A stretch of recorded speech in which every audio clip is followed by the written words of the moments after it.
Bismillahirrahmanirrahim. Assalamualaikum warahmatullahi wabarakatuh.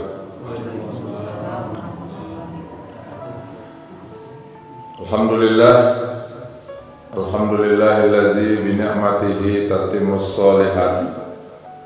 Asyhadu an la ilaha illallah wahdahu la syarikalah wa asyhadu anna Muhammadan abduhu wa rasuluhu la nabiyya ba'dah. Qala Allah Ta'ala fil Qur'anil Karim, a'udzu billahi minasy syaithanir rajim. Bismillahirrahmanirrahim. Wa may yattaqillaha yaj'al lahu makhraja wa yarzuqhu min haitsu la yahtasib.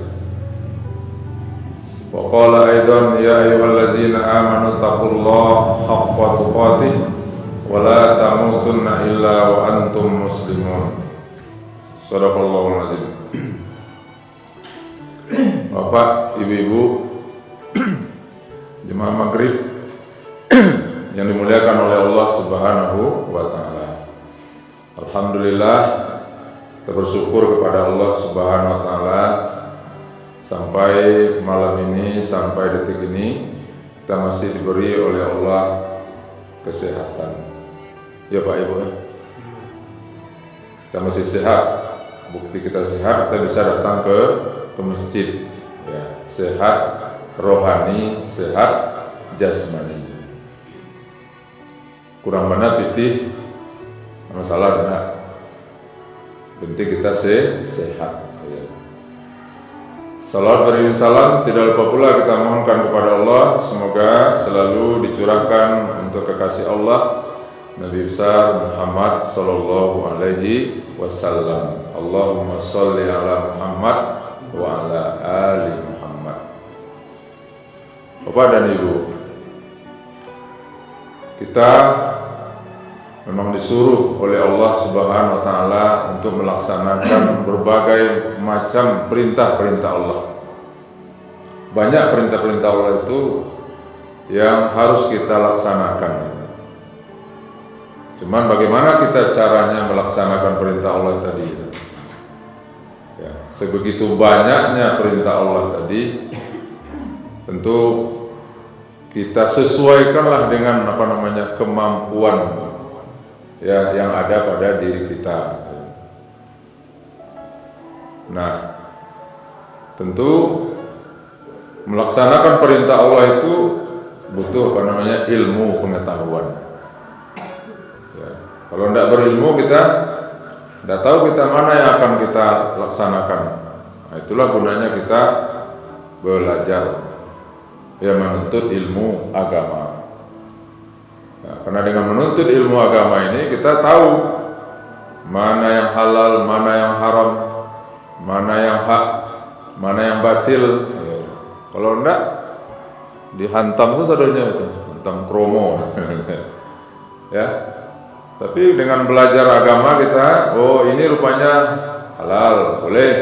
Ini haram, tidak boleh. Ya. Itu namanya rambu-rambu namanya dalam kehidupan kita ini.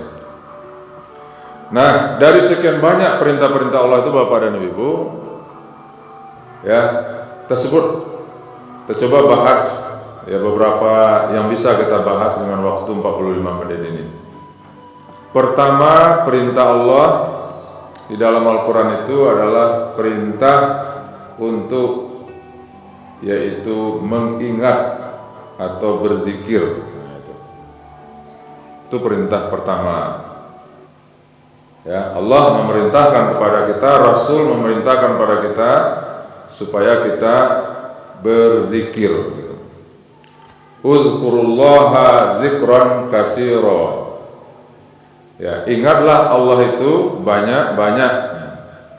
Allazina yadhkurunallaha qiyama wa qu'uda wa ala junubihim. Orang-orang yang mengingat Allah dalam keadaan berdiri, dalam keadaan duduk, dan dalam keadaan berbaring. Jadi 3 posisi itu kita harus berzikir gitu. Ya, 3 artinya apa? Tidak ada waktu dan tempat kecuali bagi kita adalah berzikir. Apa itu zikir? mengingat, ya, menyebut. Nah, jadi zikir itu secara pendeknya adalah kita mengingat, kita ingat, apalagi kita sebut, itu namanya zikir. Nah, lalu apa yang akan kita ingat? Siapa yang akan kita sebut? Nah, ini lagi kan. Yang kata orang, ya, zikirlah, sebutlah, katanya. Apa yang nggak sebut? Ya, jangan asal sebut-sebut aja, tapi apa? Kita berzikir, mengingat. Nah, mari kita lihat Bapak dan Ibu, apa dan siapa yang akan kita sebut dan kita ingat tadi. Ya, pertama yang akan kita sebut dan kita ingat itulah Allah dulu. Yang harus kita ingat itu pertama dulu adalah Allah. Yang harus kita sebut itu adalah Allah.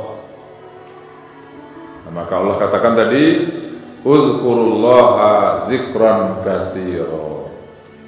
Sebut, nah, sebutlah Allah itu, ingatlah Allah itu.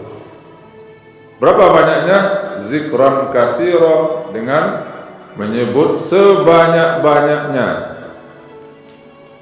Nah, pertama zikir kepada Allah itu adalah menyebut Allah. Itu namanya menyebut, ya, nama Allah itu sendiri. Allah, Allah, Allah. Atau alhamdulillah, Allah juga disebut. Subhanallah, Allah juga. Ya, la ilaha illallah, Allah juga. Astaghfirullah, Allah juga kita sebut. Apa lagi? La haula wala quwata illa billah. Apa lagi, Bu? Allahu Akbar. Apa lagi yang ada Allahnya? Asyhadu an la ilaha illallah, Allah juga. Apa lagi? Masya Allah. Apa lagi, Pak? Tabarakallah. Apa lagi? Insya Allah. Banyak kan? Jadi itu kita,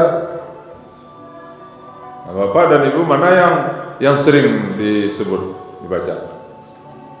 Subhanallah, bagus. Saya suka, Ustaz. La ilaha illallah, bagus. Semuanya bagus. Kalau subhanallah berarti kita memuji Allah. Kalau la ilaha illallah berarti kita apa namanya? Mentauhidkan Allah. Itu namanya bertahlil, nama kita, ya. Nah, jadi sebaiknya memang itulah yang keluar dari mulut kita. Jangan yang keluar dari mulut kita ini sumpah serapah, ya kan? Binatang di kebun binatang tidak manga-manga nyo kan ejo. Ya. Tapi sebutlah subhanallah walhamdulillah wala ilaha illallah wallahu akbar. Nah, kalimatani, ada dua kalimat, ya, khafifatani fil lisan, ringan di lidah, tapi habibatan fir rahman, tapi disukai, dicintai oleh Allah. Tapi sakilatan fil mizan, keduanya yaitu ringan berat di timbangan. Apa itu? Subhanallah walhamdulillah. Nah, tambah dengan wala ilaha illallah wallahu akbar. Itu nanti dalam hadis katakan ditimbang nanti oleh Allah Subhanahu wa taala nanti di padang mahsyar. Ternyata luar biasa beratnya. Nah, jadi itu disuruh kita. Apa gunanya kita menyebut Allah tadi?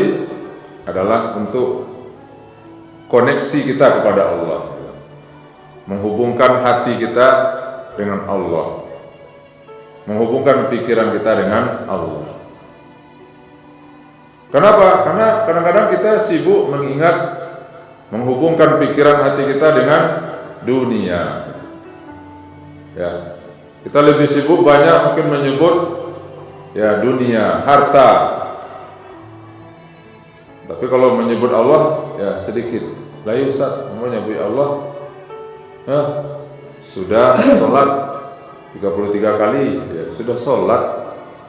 Tapi harus ditambah di luar sholat itu. Jangan dicukupkan hanya 33 subhanallah, alhamdulillah 33, Allahu akbar 33. Ya, tambahkan gitu. Nah, tapi harus dirutinkan, Pak. Rutin. Ya. Biarlah mungkin sedikit ya, tapi rutin di luar yang habis sholat tadi. Kata Nabi mengatakan ahabbu a'mal ilallahi, ya, amal yang paling dicintai oleh Allah adalah adwamuha wa in qalla. Biarlah sedikit tetapi rutin. Berinfak namanya, ya, berinfak 10.000 sehari tapi rutin. Ya, sholat sunat, ya, pokoknya sholat duha, biarlah 2 rakaat tapi rutin tiap hari. Daripada pokoknya lagi semangatnya sholat duha 12 rakaat, sebulan sudah tidak sholat lagi gitu. Ya, biar 2 rakaat, Pak. Menjelang pergi ke kantor, ke sawah, ke ladang, kemana lah. Ya, sholat sunat dulu 2 rakaat. Ya, tapi rutin tiap hari gitu. Itu lebih dicintai oleh Allah. Ya.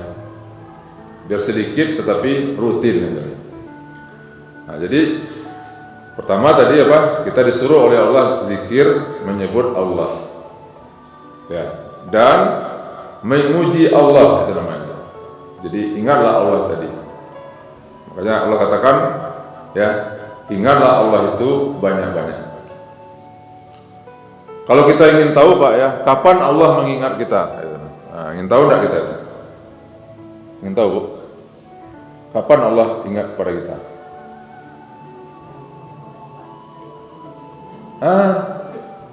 Kita bisa tahu kapan Allah mengingat kita, kapan Allah tidak mengingat kita. Kalau kita ingin tahu, Pak, kapan Allah mengingat kita, ketika kita mengingat Allah. Ya. Fazkuruni azkurkum. Nah, itu. Sudah lihatnya. Ingatlah aku, maka aku akan ingat padamu. Jadi, kalau kita ingin tahu kita sedang diingat tidak oleh Allah sekarang ini? Oh, kalau kita diingat Allah berarti kita harus mengingat Allah. Setiap kita mengingat Allah, maka Allah akan ingat kepada kita, Bu. Sebaliknya, kalau kita tidak ingat kepada Allah, maka Allah tidak mengingat kita. Allah lupakan kita. Tapi hati-hati memahami ini. Allah lupa. Sama Allah dengan kita? Tidak. Laisa kamitslihi syai'un. Allah itu tidak sama dengan kita. Kalau kita ya pelupa. Ya. Al-insan makanul khata' wan nisyan. Manusia ini tempatnya salah dan lupa. Tapi Allah tidak pernah lupa. Kenapa? Karena Allah itu tidak sama dengan makhluk. Lupa maksud di sini adalah kalau kita tidak mengingat Allah, maka Allah jauhkan rahmatnya dari kita. Nah, itu. Jadi yang rugi siapa? Rugi kita sendiri kalau kita tidak ingat Allah. Tapi kalau kita ingat Allah, kita diberi oleh Allah rahmat.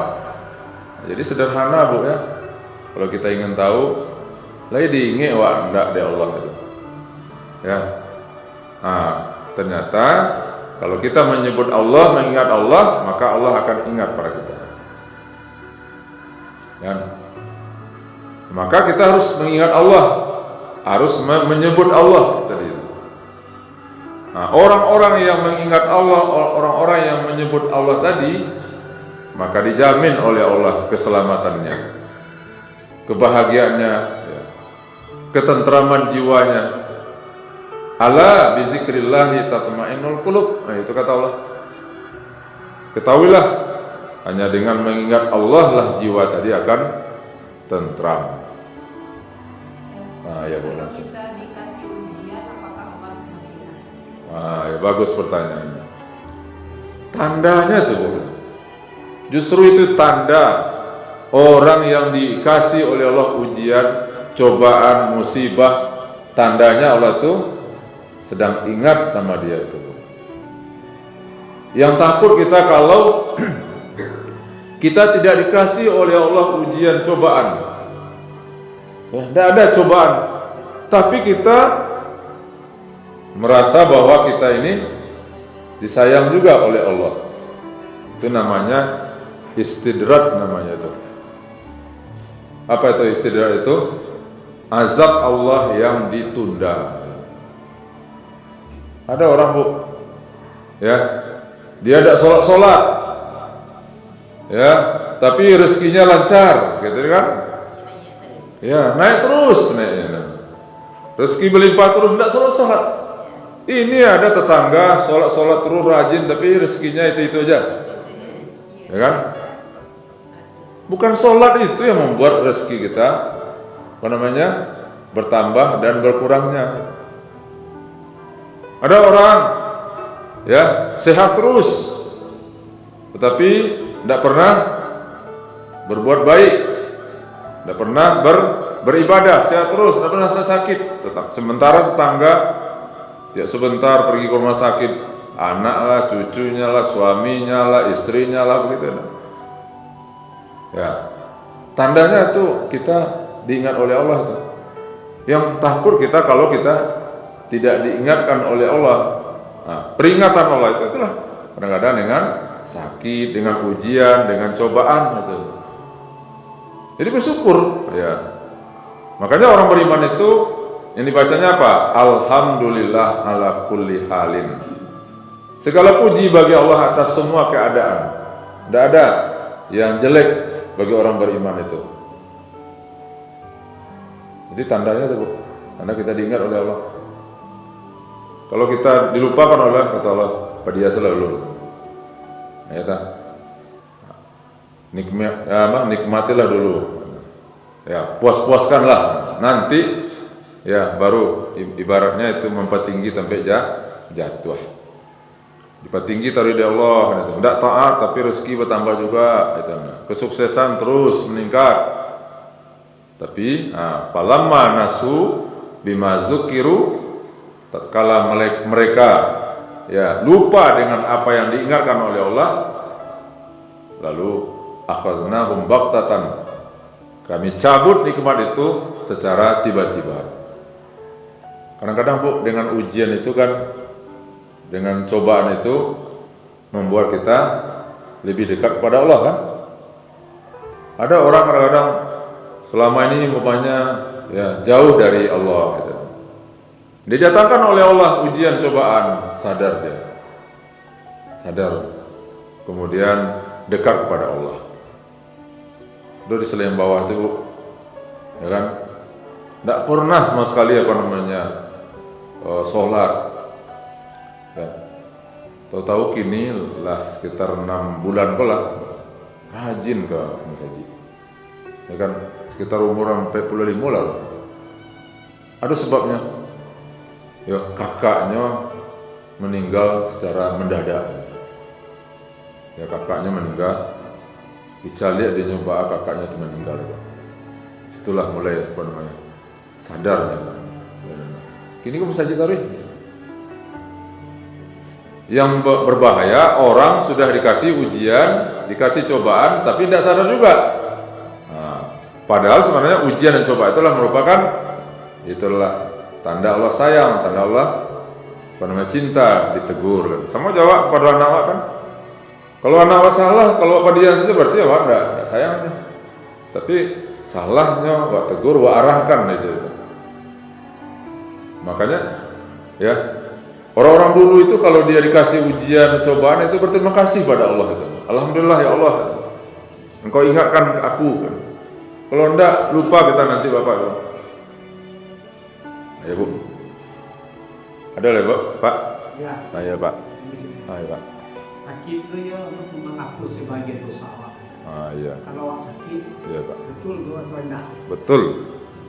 Ya. Sakit itu adalah cara Allah untuk menghapus dosa. Semakin besar sakitnya, semakin tinggi penyakitnya, semakin besar pula dosa yang dihapuskan. Di dalam hadis tuh Pak, ya, terpijak duri gitu loh. Duri kan itu, atau momennya masuk duri ke tangan Pak itu. Aduh sakit itu. Maka duri itu juga akan menghapuskan dosa. Duri kan. Apalagi kalau ya orang sakit lebih berat daripada itu. Nah, jadi kalau kita sakit, ya, maka apa? Kata Nabi Ibrahim, wa iza maridtu fahuwa yashfin. Kalau aku sakit, Allah yang menyembuhkan. Tugas kita adalah berobat. Kullu da'in dawaun. Setiap penyakit itu ada obatnya. Ya kan? Oh, tidak berobat. Nah, itu salah pula kita. Ya. Tapi sakit itu adalah merupakan cara bagi Allah untuk menggugurkan dosa-dosa kita. Makanya kalau kita sakit, tidak usah keluh kesah. Ya. Kita jalannya aja. Nah, berobat kita, berusaha kita, namanya ikhtiar. Gitu. Pasti setiap penyakit itu ada obatnya. Ilal maut kata Nabi, kecuali mati. Kadang-kadang kita kan tidak sabar ya tuh, sabar. Ya, tidak boleh mengeluh gitu. Jadi betul Pak, ya sakit itu menghapus dosa. Makanya kalau ada orang umpamanya tidak sakit kadang bertahun-tahun gitu ya. Cale ya nanti ketika dia meninggal itu. Nambola banyak cale itu. Sakit 5 tahun, sakit kadang 4 tahun, 3 tahun gitu. Ya, terbaring di atas kasur. Ya, tapi meninggalnya wajahnya. Karena memang janji Allah, janji Nabi itu bahwa sakit itulah merupakan cara bagi Allah untuk menggugurkan dosa-dosanya. Ya, tapi jangan minta sakit enggak. Ya. Kalau datang sakit itu, sakit kan dari Allah ya. Nah, itu. Kita terima aja. Berobat kita kan gitu kan. Pak Ji, udah ya Pak? Ya. Kita lanjut ya. Nah, jadi yang pertama kita harus mengingat Allah. Nah, ingatlah Allah itu selalu ingat. Bagaimana cara Allah mengajarkan kepada kita mengingat Allah? Itulah sholat ini adalah memang mengingat Allah. Inilah zikir yang paling utama gitu. Ya, aqimis shalah li zikri, dirikanlah salat untuk mengingatku gitu. Wala zikrullahi akbar, mengingat Allah itu adalah merupakan amal yang paling utama. Kenapa tidak kita dalam salat ini dikatakan mengingat Allah? Ya, coba. Baru saja kita takbiratul ihram yang kita baca apa Pak? Allahu Akbar, Allah. Ya. Kemudian kita baca doa iftitah. Di sana ada mengingat Allah. Ya. Kita ruku, Allahu Akbar. I'tidal, baca juga Allah. Kemudian sujud, ya. Semuanya mengingat Allah. Nah, makanya ya, kalau sholat kita laksanakan dengan benar, tepat, nah, maka itulah merupakan zikir yang paling utama. Nah, Bapak Ibu, itu yang pertama ya, kita disuruh oleh Allah untuk berzikir. Nah, yang kedua, kita disuruh oleh Allah untuk berzikir apa? Yaitu uzkuru ni'matallah. Nah, setelah kita ingat Allah, lalu kita ingat nikmat Allah. Ya Bani Israel, uzkuru ni'mati allati an'amtu alaikum. Wahai Bani Israel, ingatlah nikmat yang telah aku berikan kepadamu. Nah, jadi yang kedua, kita disuruh oleh Allah untuk mengingat nikmat, mengingat rahmat Allah. Ya. Berapa banyaknya nikmat Allah? Tadi itu Mbak. Dari pagi sampai malam ini aja, coba hitung nikmat Allah itu. Tidak hitung kan itu. Apa nikmat Allah? Paling kurang 3 nikmat Allah. Pertama, nikmat hidup, nikmatul hayat, nikmat kehidupan. Awak lah barang umur gini bapak paling tua barang segini, ya kan? Boleh 57. Bapak Imam lah berapa? Oh, 10 dah tuan bu. Ibu berapa? Oh, tuh lebaran banyak nikmat tak? Diingat itu, ya diingat. Sementara orang-orang sudah lebih dulu, ya dipanggil oleh Allah SWT itu nikmat hidup. Yang hidup siapa? Manusia, hewan, tumbuh-tumbuhan, malaikat, jin, ya hidup. Ya. Tetapi tidak semua orang yang hidup itu ya menyadari bahwa hidup itu adalah ya sebuah nikmat dari Allah SWT. Makanya kata Imam Al-Ghazali, ada pula orang yang hidup itu tipenya pertama ada al-hayat fil hayat, orang yang hidup dalam kehidupan. Jadi dia memang bernyawa, bernapas, tapi dia bekerja, berusaha, beraktivitas. Itu namanya orang yang hidup, yang sesungguhnya hidup. Ya. Yang kedua ada al-maut fil hayat. Ada pula orangnya masih hidup tapi lah mati. Nah itu tengkorak berjalan itu. Maksudnya dia memang hidup tetapi dia tidak menyadari tentang hakikat kehidupannya tadi itu. Untuk apa dia hidup? Kalau yang pertama tadi dia sadar bu, untuk apa kita hidup bu?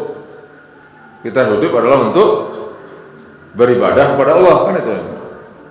Bukan hidup untuk makan gitu. Tapi kita makan adalah untuk hidup. Nah, tapi kalau orang kedua ini tidak sadar dia, ya, betapa memang nilai kehidupan tadi. Nah, yang ketiga ada orang al-maut fil maut, orang yang mati, ya, dalam kematian. Ya, kalaulah habisnya jatahnya hidup di dunia, maka dia berpisah dari dunia ini, mati dia. Nah, setelah dia diantarkan kuburan seminggu, sebulan, setahun, maka hilanglah namanya dari peredaran. Tamat riwayatnya, memang mati dia.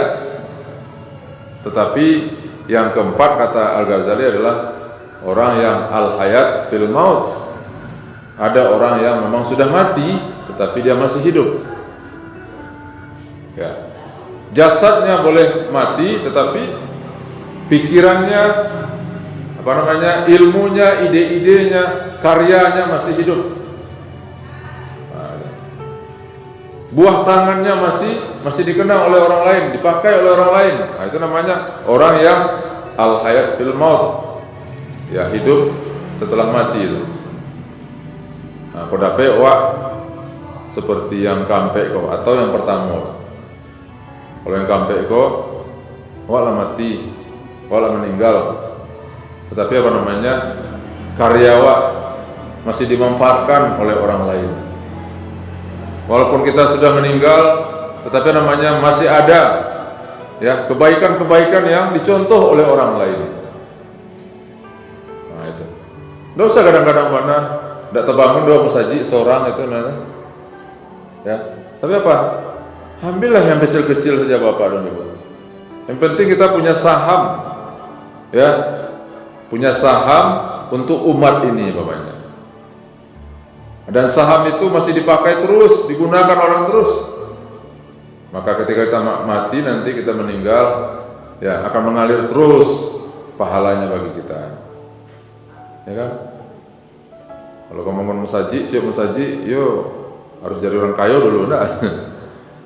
Aduh, arah ke bandara ya Pak Ji ya. Ada musaji baru gini Bu. Jadi apa nama itu? Sabihisma. Nah itu. Kalau ke bandara belok kanan di Pasar Usang itu masalah itu ada masjid baru Bu. Ya, masjidnya gagah, ruangan parkirnya lawe, ada kliniknya segala macam itu. Dibangun oleh satu orang, namanya kalau tidak salah Bapak Zulkifli, pengusaha itu. Ya. Kadang warnanya putih. Kok menjelang kai tajun ada belum masjid baru nak? Nah, masjid Hidayatullah, nah, dibangun oleh toko Hidayah. Oh, tidak bisa Wak. Nah, satu sakete membangun masjid, membangun sekolah, membangun madrasah, ya kan? Enggak kan satu karung semen masuk kita sahamnya. Atau kita sekolahkan, ada orang yang otaknya pintar, kemudian kita beasiswai dia. Nah, berhasil dia nanti menjadi dokter, menjadi pengusaha, apalagi menjadi ulama dia kan itu kan. Maka pahalanya mengalir terus. Sudah beratus tahun kita wafat, tetapi kita juga mendapat alirannya. Nah, itu namanya orang yang al-hayat fil maut, orang yang hidup dalam kematian. Nah, kalau yang lebih besarnya umpamanya ulama-ulama enggak. Umpamanya seperti ulama dari Sumatera Barat. Siapa? Buya Hamka. Ya, Buya Hamka. Siapa enggak kenal Buya Hamka? Seorang negarawan, ulamawan, budayawan, sejarawan. Ya. Semua ada sama dia. Dia meninggalkan buku-bukunya yang banyak. Ada bukunya namanya Tafsir Al-Azhar, ya kan? Ya. Banyak buku-bukunya Bapak Ibu. Nah, iya. Ya, Buya Hamka. Siapa lagi? Ada ulama kita juga dari Sumatera Barat. Namanya M. Natsir. Ya, pahlawan nasional. Ya. Banyak karyanya. Di Sumatera Barat ini dibangunnya Yarsi. Rumah sakit Yarsi itu. Ya, itu ide dia. Bapak Ibu, siapa lagi ulama-ulama dari Sumatera Barat ini? Itu ada ulama Syekh Ahmad Khatib Al-Minangkabawi namanya kan? Ya, itu guru daripada pendiri NU dan Muhammadiyah. Gitu. Ya, orang Sumatera Barat belajar ke Mekah, tinggal di Mekah, jadi imam di sana, jadi guru di sana. Nah, bergurulah ya orang-orang hebat. Pulang ke Indonesia mendirikan Muhammadiyah, mendirikan NU. Buku-bukunya banyak. Ustaz bahasa awak ndak ada nang ditinggal buku ndak ada macam itu. Ya kan? Ambil yang kecil-kecil. Ya kan? Ambil kecil-kecil. Kenapa? Karena Bapak dan Ibu, ya setiap kita punya kesempatan kok. Nah, jadi balik kita apa tadi itu? Nikmat yang perlu kita syukuri apa? Nikmat hidup. Di atas nikmat hidup itu ada yang lebih berharga lagi. Namanya nikmat kemerdekaan. Ya kan? Binatang tidak merdeka, hewan tidak merdeka, tapi manusia merdeka. Tidak ada artinya kita hidup tapi kalau kita terjajah. Itulah makanya nenek moyang kita dulu berjuang dia, ya supaya apa? Merdeka. Itulah sebabnya dalam Islam, ya ketika Nabi Muhammad ya diutus oleh Allah menjadi Rasul, maka salah satu yang misi daripada Nabi itu tugas adalah yaitu memberantas perbudakan. Nah, makanya ada nanti ya seperti Bilal bin Rabah, ya kan, dibebaskan, dimerdekakan oleh Nabi. Dan bahkan mantan-mantan budak Nabi itu menjadi ulama itu, jadi ulama. Nah, begitulah Islam mengangkat.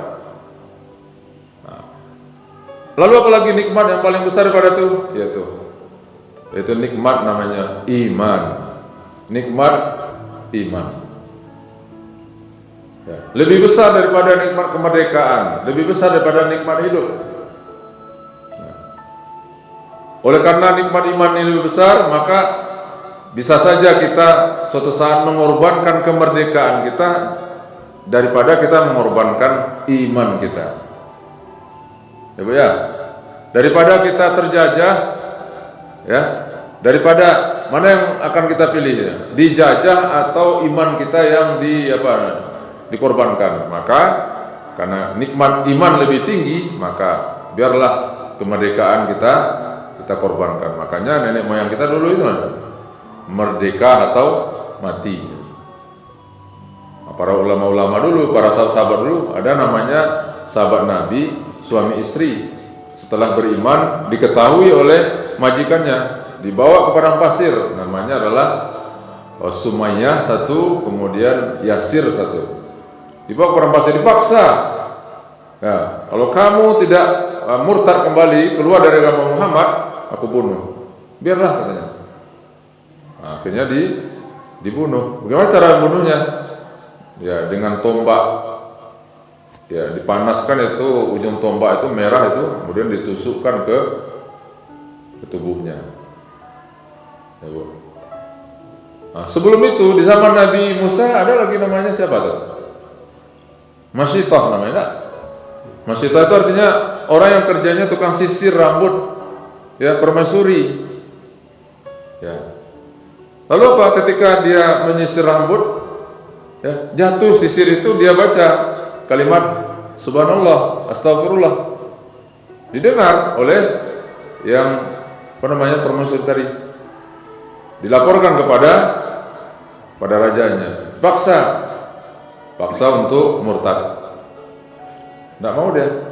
Akhirnya ya dihukum, ya, diambil itu kuali kancang dan gadang itu kepada, ya, digoreng hidup-hidup itu. Anda pernah Pak Ibu merasakan penderitaan seperti itu? Sebenarnya lo enggak. Tapi di dalam sejarah katakan dalam hadis bahwa sebelum mereka itu disentuh oleh minyak atau air yang panas tadi, maka Allah terlebih dahulu sudah mencabut rohnya hingga dia tidak merasakan sakit. Nah, itulah orang-orang yang mempertahankan iman itu. Ini orang enggak perkara seketek saja dia diancam, ya, buka jilbab. Kadang-kadang hanya uang ya 100.000, ya, iman dikorbankan gitu. Apalagi nanti Bapak Ibu 2024 nanti kan itu kan banyak nanti orang-orang yang akan membeli iman kita itu. Ya. Orang nanti akan pemilu kan itu kan. Nah, itu. Pemilu nanti akan terasa itu. Jangan mau Bapak Ibu, jangan. Ya, kata Nabi itu unsur akhafaz zalim wal mazlum. Bantulah, tolonglah saudaramu yang dizalimi dan yang menzalimi. Kalau ada orang akan dizalimi, kita tak bantu dia, itu wajar. Tapi justru Nabi mengatakan bantulah temanmu yang menzalimi. Bagaimana cara membantu orang-orang yang zalim? Kita tahan dia. Kalau datang nanti ke rumah umpamanya daging itu 1.000 atau 2.000, 5.000 kan itu, ya, tidak dari motor. Nah, itu berarti kita menolong dia, nama itu. Menolong dia kan akan berbuat zalim pada dirinya, tetapi kita tahan, kita tolong dia dengan cara tidak menerima. Nah, jadi Bapak dan Ibu balik. Jadi apa yang harus kita ingat yang kedua adalah nikmat Allah. Begitu banyak nikmat Allah pada kita. Maka Allah mengatakan wa in ta'uddu ni'matallahi la tuhsuha. Kalau kamu hitung, ya, nikmat Allah kamu tidak akan bisa menghitungnya. Apa lagi yang akan kita ingat? Yaitu kita mengingat akan kematian. Nah, itu disuruh betul oleh Allah tuh. Ya, supaya mengingat suatu saat kita akan kembali kepada Allah Subhanahu wa taala. Kullu nafsin za'iqatul maut. Setiap yang bernapas pasti akan mati. La yastakhiruna sa'ata wa la yastaqdimun. Tidak bisa dimajukan, tidak bisa dimundurkan gitu. Ya. Kalau nabi-nabi itu, ada Nabi Ibrahim pernah itu didatangi oleh malaikat. Ditanya oleh Nabi Ibrahim, kamu mau apa? Kata malaikat, saya disuruh oleh Allah untuk mencabut nyawamu. Lalu kata Nabi Ibrahim, ya, bilang sama Allah, aku ini kan kekasih Allah. Masa kekasih ya dicabut nyawanya? Nah, itu. Karena Nabi Ibrahim itu diberi gelar Khalilullah, kekasih Allah. Masa orang yang mencintai ya akan mengambil nyawa orang yang dicintai? Nah, kembali malaikat kepada Allah, lapor ya Allah. Kata Ibrahim, ya, masa engkau mencintai Ibrahim, tetapi engkau mengambil nyawanya. Lalu disuruh oleh Allah kembali, katakan kepada Ibrahim, apakah kekasih tidak mau bertemu dengan yang dikasihinya? Nah, lalu datang lagi malaikat kepada Nabi Ibrahim. Kata Allah, apakah engkau tidak rindu bertemu dengan kekasihmu? Nah, ialah kata Ibrahim. Karena itu Ibrahim siap untuk dicabutnya nyawanya. Tapi kalau kita Pak, tidak ada. Ya, kalau tiba malaikat maut itu siap tidak siap? Hamba belum siap ya Allah, masih banyak dosa. Ya, saya belum siap ya Allah, kenapa? Anak-anak masih ketek-ketek. Tidak ada kata malaikat itu. Kalau berangkai ya berangkai. Oleh karena itu Bapak Ibu, kematian ini harus kita ingat selalu. Jangan sampai lupa kita. Tapi mengingat kematian itu bukan berarti kita tidak semangat bekerja. Justru membuat kita semangat bekerja. Kenapa? Karena kita sadar bahwa kalau kita mati, kemudian kita mati dalam keadaan husnul khatimah, maka kita insya Allah masuk surga. Jadi Ustaz, kalau ingin mati kok tidak makan nasi dong. Bukan begitu. Ya. Zikrullah, mengingat Allah, mengingat nikmat, mengingat kematian. Ya. Karena kita tidak bisa memastikan. Nah, mati itu ya orang kaya mati, orang miskin mati, pejabat mati, rakyat mati, ya kan? Ya. Yang ketek mati, yang tua mati. Nah, cuma persoalannya Allah siap awak enggak, itu masalah. Ya, Allah siap enggak? Dengan mengingat kematian tadi kita berhati-hati. Maka mata kita tata betul, dan sampai mata melihat ya dunia ini dengan penuh nafsu gitu. Ya. Lidah kita, ucapan kita juga tertata. Kenapa? Karena setiap perkataan akan dipertanggungjawabkan. Kalau hewan mati dia habis, tapi kalau manusia enggak Pak. Manusia ini nanti akan dihisab, dipertanggungjawabkan. Ya. Maka oleh karena itu Umar bin Khattab mengatakan, hasibu anfusakum qabla an tuhasabu. Ya, hisablah dirimu sebelum kamu dihisab. Jadi ingat akan kematian. Nah, artinya Bapak Ibu bahwa berzikir itu ada dua bentuknya. Pertama zikir dengan lisan, ya. Yang kedua zikir dengan hati. Nah, kalau zikir lisan itu tadi ya. Nah, kalau Bapak Ibu berzikir dengan hati itu kemana tuh? Umpamanya apa? Wah seperti tadi kan, tiba orang dia gini piti 500.000. Piti aku, piti tolong sedih, saya lihat nomor barang bo, itu berarti apa namanya? Sobo namanya. Ingat, kita ingat bahwa ini dilarang oleh Allah SWT. Ini dimurkai oleh Nabi, dilaknat oleh malaikat. Lalu apa namanya? Kita tidak mau menerima itu namanya zikir juga namanya. Jadi tidak harus zikir macam subhanallah walhamdulillah wala ilaha illallah wallahu akbar. Tapi kita selalu mengingat pada saat kita ada waktu untuk melakukan dosa, lalu kita sadar ini kan dosa, ini kan dilarang oleh Allah. Itu namanya zikir juga Pak. Berzikir kita namanya itu.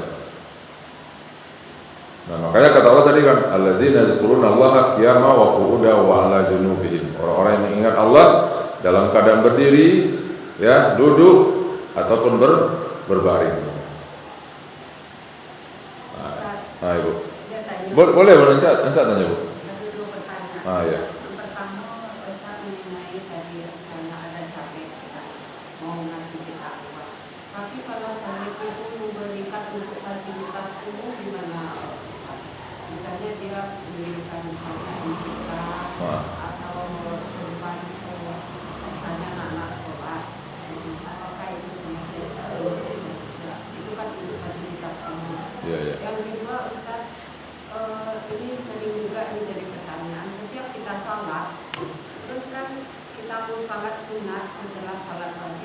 biasanya ada yang pindah atau kita pindah, atau apakah itu hukumnya ada pahalanya kan kita pindah dari tempat semula untuk salat sunat pindah tempat atau gimana?